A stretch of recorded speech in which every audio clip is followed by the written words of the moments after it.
அனைவருக்கும் வணக்கம். நாம் பாலிட்டி கிளாஸஸில் ரெண்டாவது செக்மெண்ட்டான ஸ்ட்ரக்சர் ஆஃப் பாலிட்டி அப்படிங்கிற டாப்பிக்கில் என்னென்ன இருக்குது அப்படிங்கிறத பார்க்க போகிறோம். முதல்ல ப்ரீஆம்பிள்னால் என்ன, பார்ட்டுனா என்ன, ஷெடியூல்னா என்ன, ஆர்டிக்கிள்னா என்னன்னு பார்க்க போகிறோம். ஃபஸ்ட்டு கான்ஸ்டியூஷன் எழுதும்பொழுது அது என்னென்ன அமைப்புகள்லாம் இருந்துச்சுன்னு பார்க்கும்பொழுது ப்ரீஆம்பிள் இருந்தது, பார்ட் இருந்தது, ஷெடியூல் இருந்தது, ஆர்டிக்கிள் இருந்தது. ப்ரீஆம்பிள்னால் என்ன? முகவுரை, அரசியலமைப்புடைய முகவுரை. சரி, பார்ட்னா என்ன? பகுதி. அரசியலமைப்பு முதல் எழுதும்போது மொத்தம் 22 பகுதிகள் இருந்தது. மொத்தம் 22 பகுதிகள் இருந்தது. இப்போ எத்தனை பகுதிகள் இருக்குதுன்னா 25 பகுதிகள் இருக்குது. அடுத்தது அட்டவணை. கான்ஸ்டியூஷன் முதல்ல இருந்தது 8 அட்டவணை இருந்தது. இப்போ 12 அட்டவணைகள் இருக்குது. முதல்ல 22 இருந்தது, 25 மாறிச்சு பார்ட்டில். ஷெடியூலில் முதல்ல 8 அட்டவணைகள் இருந்தது. அதன் பிறகு 12 அட்டவணைகளாக மாற்றினாங்க. அதே போல் ஆர்டிக்கல்னு பார்க்கும்பொழுது முதல்ல 395 ஆர்டிக்கல் இருந்தது. இப்போ 450 ஆர்டிக்கல் இருக்குது.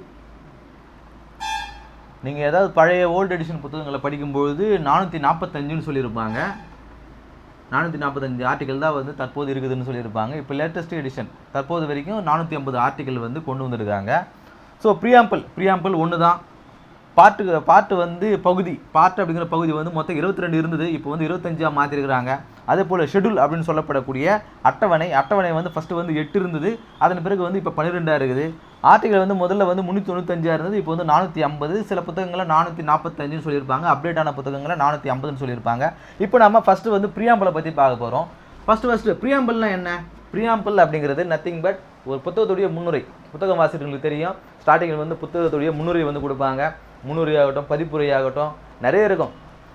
தமிழில் படிக்கிறவங்களுக்கு தெரியும். பாயிரம் அல்லது பணுவல் அன்று அப்படின்னு சொல்லுவாங்க. ஒரு புத்தகத்துக்கு கண்டிப்பாக பாயிரம் அப்படின்னு சொல்லப்படக்கூடிய அந்த முன்னுரை இருக்கணும். ஏன்னா அந்த புத்தகம் வாசிக்கிறதுக்கு முன்னாடி ஃபஸ்ட்டு அந்த முன்னுரை தான் படித்து பார்ப்பாங்க. இந்த புத்தகம் எப்படிப்பட்ட புத்தகம்.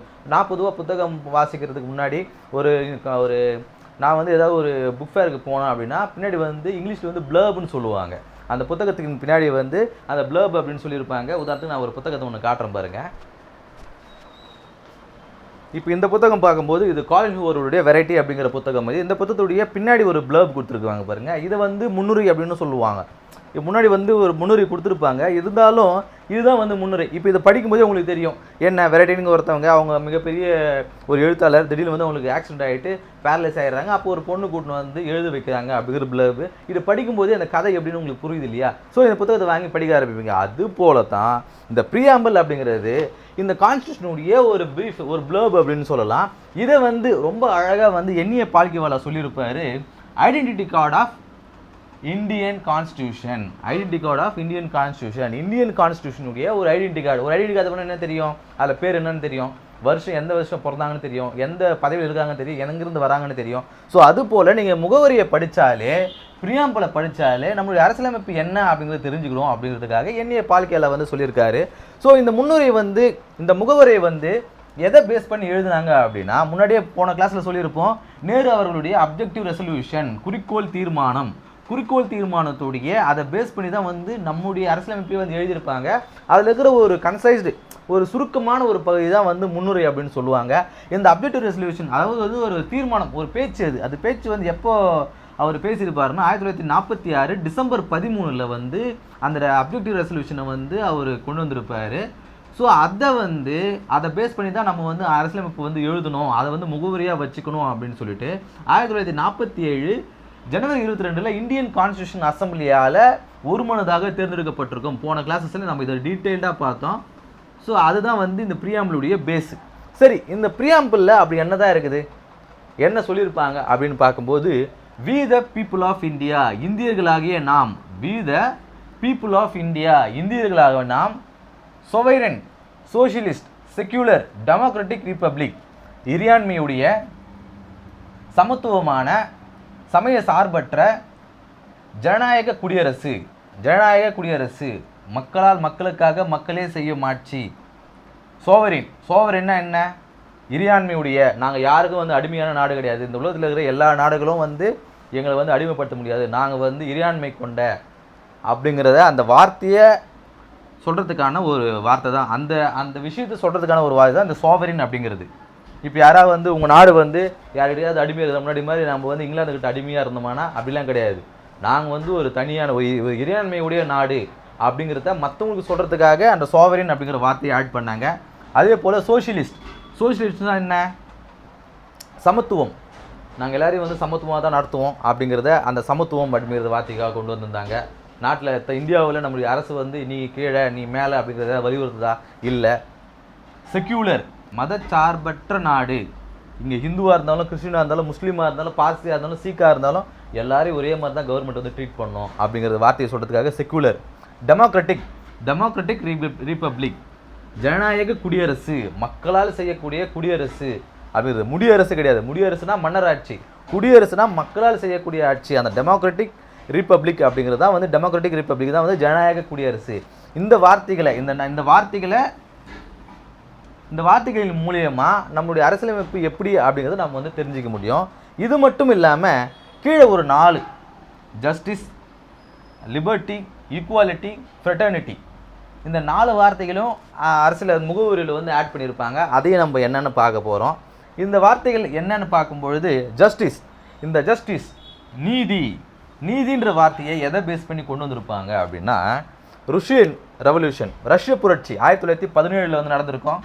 ரஷ்ய புரட்சி, அந்த ரஷ்ய புரட்சியில் 3 வார்த்தைகள் ரொம்ப ஃபேமஸாக இருந்தது அந்த சமயத்தில். Social, economical, political. இந்த 3 வார்த்தைகளிலிருந்து ஜஸ்டிஸ் அப்படிங்கிற ஒரு வார்த்தையை கொண்டு வரது நம்மளுடைய முகவரியில் வந்து வச்சுருக்காங்க. அதே போல் லிபர்ட்டி, ஈக்குவாலிட்டி, ஃப்ரெட்டர்னிட்டி, இந்த 3 வார்த்தைகள் எங்கேருந்து கொண்டு வந்திருப்பாங்க அப்படின்னா, ஃப்ரெஞ்சு புரட்சி, ஃப்ரெஞ்சு ரெவல்யூஷன் 1789 1799 வரைக்கும் அந்த ஃப்ரெஞ்சு புரட்சி வந்து நடந்திருக்கும். அந்த புரட்சியிலிருந்து லிபர்ட்டி, ஈக்குவாலிட்டி, ஃப்ரெட்டர்னிட்டி அப்படிங்கிற இந்த 3 வார்த்தைகளை வந்து கொண்டு வந்திருப்பாங்க. ஜஸ்டிஸ்ன்ற அந்த வார்த்தையை ரஷ்யன் ரெவல்யூஷன்லேருந்து 1917 வந்து நடந்திருக்கும். அதுலேருந்து சோஷியல், எக்கனாமிக்கல், பொலிட்டிக்கல் அப்படிங்கிற 3 வார்த்தைகள் பேஸ் பண்ணி இந்த ஜஸ்டிஸ் அப்படிங்கிற வார்த்தையை வந்து கொண்டு வந்திருப்பாங்க. அதே போல் லிபர்ட்டி, ஈக்குவாலிட்டி, ஃப்ரெட்டர்னிட்டி அப்படிங்கிறத ஃப்ரெஞ்சு ரெவல்யூஷன்லேருந்து கொண்டு வந்திருப்பாங்க. இந்த லிபர்ட்டினா என்னன்னா சுதந்திரம், எந்த ஒரு கட்டுப்பாடும் இல்லாத அந்த சூழ்நிலைக்கு பேர் தான் வந்து லிபர்ட்டி அப்படின்னு சொல்லுவாங்க. நமக்கு வந்து சுதந்திரம், நமக்கு லிபர்ட்டி கொடுத்தது அப்படின்றதுக்காக நம்ம என்ன வேணால் செய்யலாம் அப்படிங்கிறது கிடையாது. இந்திய அரசு வந்து நமக்கு கட்டுப்பாடான லிபர்ட்டியை வந்து கொடுத்துருக்குது. கட்டுப்பாடான லிபர்ட்டினா என்னன்னா நம்ம பிடிச்சது என்ன வேணாலும் செய்யலாம். நீ பிடிச்சி எனக்கு எது வேணாலும் பிடிச்சது அப்படிங்கிறதுக்காக நான் என்ன வேணாலும் செய்ய முடியுமா? அப்படி கிடையாது.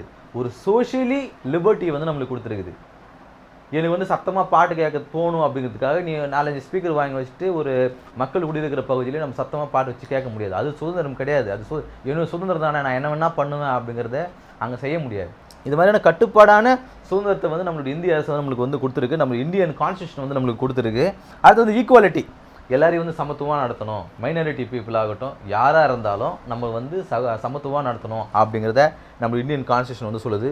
அதே போல் ஃப்ரெட்டர்னிட்டி, சகோதரத்துவம், எல்லாரையும் நம்ம சகோதர உணர்வோடு நம்ம வந்து பழகணும்.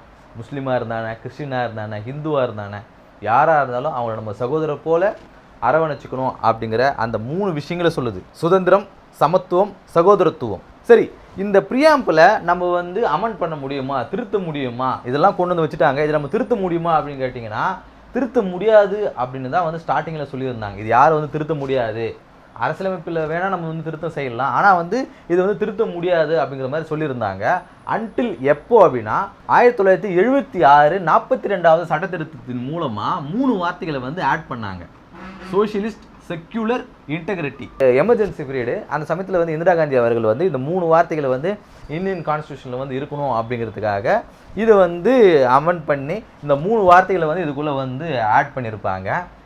சரி, இந்த ஐடியா அவங்களுக்கு எப்படி வந்து முகவரியை வந்து அமெண்ட் பண்ணணும் அப்படிங்கிற அந்த ஐடியா எங்கிருந்து வந்திருக்கும் அப்படின்னா, பெருபாரி கேஸ் 1960 பெருபாரி கேஸ் அப்படிங்கிற ஒரு கேஸ் நடந்திருக்கும். அது என்னன்னா, நீங்கள் பார்த்துருப்பீங்க,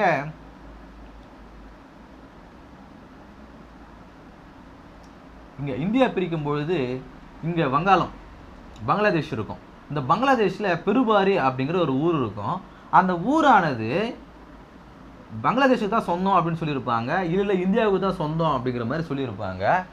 இந்த கேஸின் வாயிலாக என்ன சொல்லுவாங்க அப்படின்னா, பிரியாம்பிள் அப்படிங்கிறது இந்தியன் கான்ஸ்டியூஷன் ஒரு பார்ட்டு கிடையாது, அதை வந்து திருத்தலாம் முடியாது அப்படிங்கிற மாதிரி சொல்லி பங்களாதேஷுக்கு வந்து பெருபாரி வந்து கொடுத்துருவாங்க. இது வந்து 1960 நடந்திருக்கும் இந்த கேஸு. பிரியாம்பிள் அப்படிங்கிறது வந்து இந்தியன் கான்ஸ்டியூஷன்லேயே கிடையாது, இந்தியன் கான்ஸ்டியூஷன் இருந்தால் மட்டும்தான் அதை வந்து திருத்த முடியும், அப்படி இல்லைன்னா அதை வந்து திருத்த முடியாது அப்படிங்கிற மாதிரி அந்த சட்டத்தில் அந்த கேஸில் வந்து சொல்லியிருப்பாங்க. அதே கேஸை வந்து 1973 கேசவானந்த பாரதி கேஸ் அப்படின்னு ஒரு கேஸ் ஒன்று நடக்கும். அந்த கேஸில் என்ன சொல்லியிருப்பாங்கன்னா, இந்த முகவரி அப்படிங்கிறது இந்திய அரசியலமைப்புடைய ஒரு பார்ட்டு தான், ஒரு பார்ட்டாக இருந்தால் நம்மளால அதை திருத்த முடியும் அப்படிங்கிற மாதிரி சொல்லி அந்த கேஸ் வந்து க்ளோஸ் பண்ணியிருப்பாங்க. அப்போ ப்ரியாம்பிள் அப்படிங்கிறது இந்திய அரசியலமைப்புடைய ஒரு பார்ட்டு தான் சொல்லியிருப்பாங்க. அதை பேஸ் பண்ணி தான் 1976 42வது சட்டத்திட்டத்தின் வாயிலாக அதை அமெண்ட் பண்ணி 3 வார்த்தைகளை வந்து இதுக்குள்ளே வந்து ஆட் பண்ணியிருப்பாங்க. இப்போ இந்த முகவரியை வந்து ஒரு முறை மட்டும்தான் வந்து திருத்தம் செய்யப்பட்டிருப்பாங்க. அது எப்போ 1976 42வது சட்டத்திட்டத்தின் வாயிலாக இந்திரா காந்தி அவர்களுடைய பீரியடில் வந்து ஒரே முறை தான் வந்து திருத்தம் செய்யப்பட்டிருப்பாங்க. ஸோ இந்த கிளாஸில் நம்ம என்னென்னலாம் பார்த்தோம் அப்படின்னா வந்து ஸ்ட்ரக்சர் ஆஃப் பாலிட்டியில் என்னெல்லாம் பார்த்தோம், ப்ரியாம்பிள்லாம் என்னென்னு பார்த்தோம், பார்ட்டுனா என்னென்னு பார்த்தோம், ஷெடியூல் என்னென்னு பார்த்தோம், ஆர்டிகல் என்னென்னு பார்த்தோம். ப்ரியாம்பிள் வந்து ஒன்று தான் இருக்குது. பார்ட்டு அப்படிங்கிறது முதல்ல வந்து 22 இருந்தது, இப்போ வந்து 25 மாறிடுச்சு. ஷெடியூல் அப்படிங்கிறது முதல்ல வந்து 8 இருந்தது, இப்போ 12 மாறி இருக்குது. ஆர்டிகல் வந்து முதல்ல வந்து 395 இருந்தது, இப்போ வந்து 450 வந்து மாறி இருக்குது. ப்ரியாம்பிள்லாம் என்ன? ப்ரியாம்பிள் அப்படிங்கிறது அப்ஜெக்டிவ் ரெசல்யூஷன் அப்படிங்கிற நேருவுடைய அந்த குறிக்கோள் தீர்மானத்தை பேஸ் பண்ணி எழுதப்பட்ட ஒன்று. அதோடைய சுருக்கமான ஒரு அமைப்பு தான் வந்து ப்ரியாம்பிள் அப்படிங்கிறது. அது வந்து 1946 டிசம்பர் 13 வந்து அவர் கொண்டு வந்தார். அதை வந்து கான்ஸ்டியூஷன் அசம்பிளி வந்து 1947 ஜனவரி 22 வந்து அது ஏற்றுக்கொள்ளப்பட்டது. அந்த ப்ரியாம்பிள் என்ன சொல்லுதுன்னா, we the people of India sovereign socialist secular democratic republic அப்படின்னு சொல்லுது. இந்தியர்களே நாம் இறையாண்மையுடைய சமத்துவமான சமய சார்பற்ற ஜனநாயக குடியரசாக இருப்போம் அப்படிங்கிறத அந்த வார்த்தைகளை வந்து வலியுறுத்துது. அது மட்டும் இல்லாமல் ஜஸ்டிஸ், லிபர்ட்டி, ஈக்குவாலிட்டி, ஃப்ரெட்டர்னிட்டி அப்படிங்கிற இந்த 4 வார்த்தைகளும் வந்து ப்ரியாம்பிள் வந்து இடம்பெற்றிருக்குது. இந்த ஜஸ்டிஸ் அப்படிங்கிற வார்த்தையானது ரஷ்யன் ரெவல்யூஷன் 1917 அந்த ரஷ்யன் ரெவல்யூஷனில் வந்த சோஷியல், எக்கனாமிக்கல், பொலிட்டிக்கல் அப்படிங்கிற வார்த்தையில் 3 வார்த்தையை பேஸ் பண்ணி உருவாக்கப்பட்டது தான் வந்து ஜஸ்டிஸ் அப்படிங்கிறது. அதே போல் லிபர்ட்டி, ஈக்குவாலிட்டி, ஃப்ரெட்டர்னிட்டி அப்படிங்கிற இந்த 3 வார்த்தைகளை பிரெஞ்சு ரெவல்யூஷன் மூலியமாக 1789 1799 நடைபெற்ற பிரெஞ்சு ரெவல்யூஷன் வாயிலாக இந்த லிபர்ட்டி, ஈக்குவாலிட்டி, ஃப்ரெட்டர்னிட்டி அப்படிங்கிற இந்த 3 வார்த்தைகளை வந்து நம்மளுடைய ப்ரியாம்பிள் வந்து ஆட் பண்ணியிருக்காங்க. இந்த ப்ரியாம்பிள்லாம் என்ன அப்படின்னு பார்க்கும்போது, இந்த ப்ரியாம்பிள் அப்படிங்கிறது இந்தியன் கான்ஸ்டியூஷனுடைய ஒரு ஐடென்டிட்டி கார்டு அப்படின்னு சொல்லிட்டு என்ஏ பால்கிவாலா வந்து சொல்லியிருக்காரு. இந்த கான்ஸ்டியூஷனை அமெண்ட் பண்ண முடியுமா அப்படின்னு கேட்டிங்கன்னா, அமெண்ட் பண்ண முடியும் அப்படிங்கிற அந்த ப்ராசஸ் வந்து எதன் மூலியமாக கொண்டு வந்தாங்க அப்படின்னா, 1960 பெருபாரி கேசஸின் வாயிலாக இந்த கான்ஸ்டியூஷனை வந்து இந்தியாவுடைய இந்த ப்ரியாம்பிள் அப்படிங்கிறது இந்தியன் கான்ஸ்டியூஷனுடைய ஒரு பார்ட் கிடையாது அப்படிங்கிறத பெருபாரி கேஸ் வந்து சொல்லியிருப்பாங்க. ஆனால் ப்ரியாம்பிள் அப்படிங்கிறது இந்தியன் கான்ஸ்டியூஷனுடைய ஒரு பார்ட் தான் அப்படின்னு சொல்லிட்டு கேசவானந்த பாரதி கேஸில் வந்து சொல்லியிருப்பாங்க.